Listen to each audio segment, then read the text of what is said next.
कुछ अपना हो तो सुनाओ, कोई कहानी हो तो लाओ।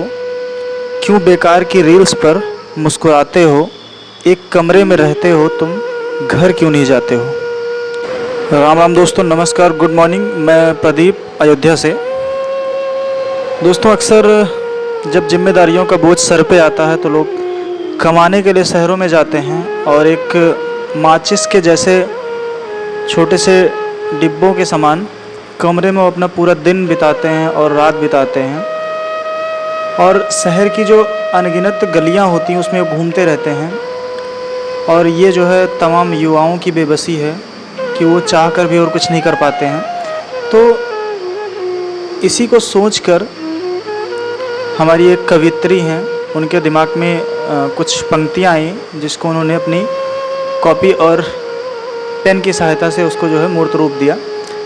तो ये जो है इसका पूरा क्रेडिट अंकिता तिवारी जी को जाता है, और उन्होंने कुछ इस प्रकार इसका शीर्षक दिया, तुम घर क्यों नहीं जाते हो।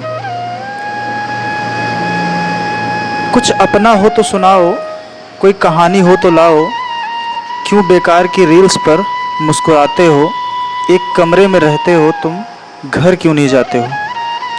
ध्यान से सुनिएगा और ये जो पंक्तियां हैं इनको महसूस कीजिएगा कि आखिर इन पंक्तियों में अंकिता जी ने क्या कहने का प्रयास किया है।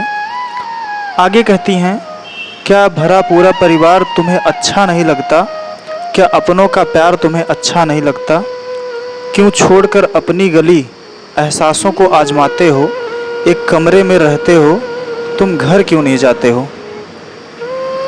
वहाँ भी सब्जियाँ ताज़ी हरी मिलेंगी, ये गांव की बात कर रही हैं कि वहाँ भी सब्जियाँ ताज़ी हरी मिलेंगी, माँ और दादी के साथ दोपहरी मिलेगी। क्यों खिड़की से झांक कर भीड़ निहारते हो? एक कमरे में रहते हो तुम, घर क्यों नहीं जाते हो? सुना है शहर में भी उमस बढ़ गई है, गर्मी अपने चरम पर चढ़ गई है।